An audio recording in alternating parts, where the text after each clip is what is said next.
Hello everyone, मैं नीता तिवारी आप सभी का स्वागत करती हूँ आपके अपने स्मार्ट लर्निंग के प्लेटफॉर्म पे। तो बच्चों, हम लोग क्लास 7 की हिस्ट्री का फर्स्ट चैप्टर यात्रियों के नजरिए से पढ़ रहे हैं। और इसमें हमने पिछले वीडियो में अल बरूनी की जो किताब है, किताब उल हिंद, उसके बारे में कुछ बातें पढ़ी थी।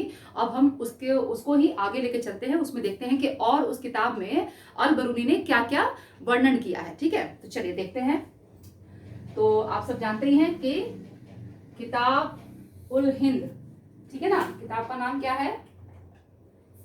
किताब उल हिंद। खत्म हो गया यार, एक सेकेंड।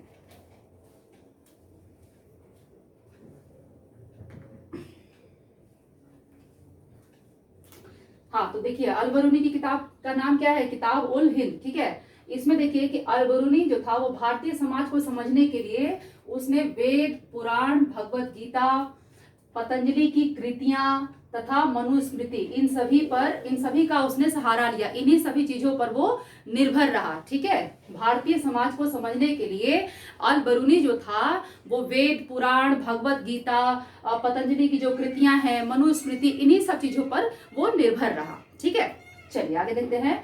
संस्कृत के विषय में अल बरूनी लिखता है कि संस्कृत भाषा सीखना आसान नहीं है।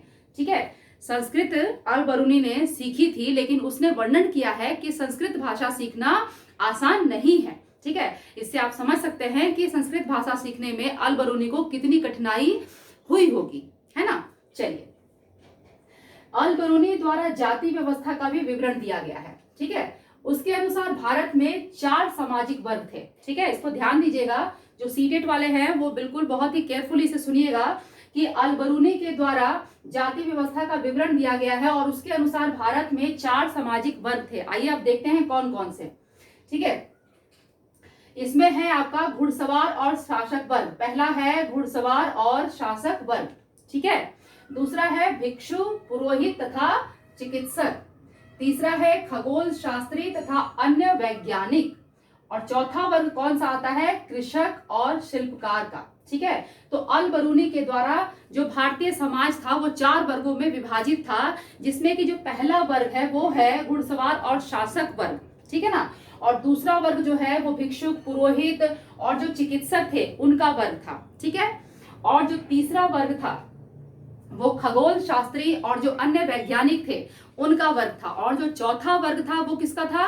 कृषक और शिल्पकारों का। क्लियर? चलिए आगे देखिए।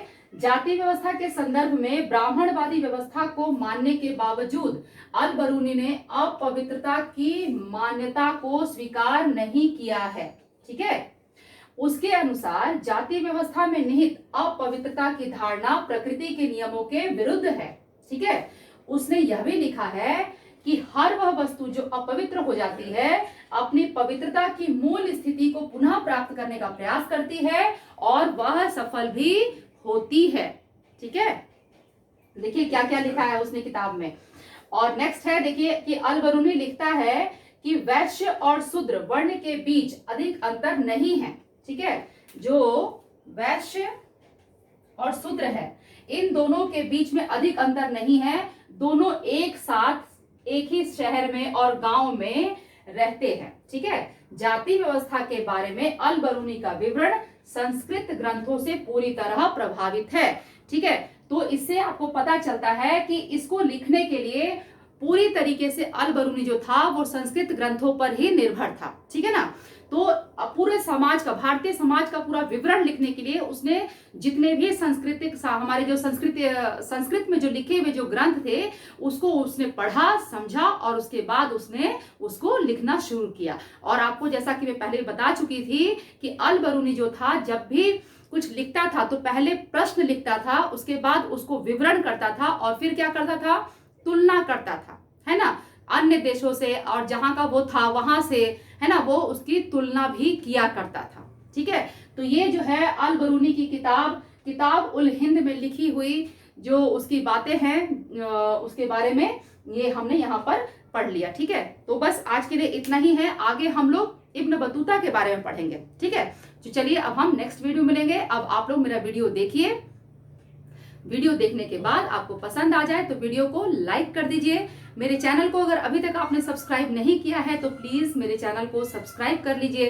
बेल आइकन को प्रेस करना बिल्कुल भी मत भूलिएगा, क्योंकि मेरे आने वाले वीडियोस की नोटिफिकेशन आपको तभी मिलेंगे जब आप बेल आइकन को प्रेस करेंगे।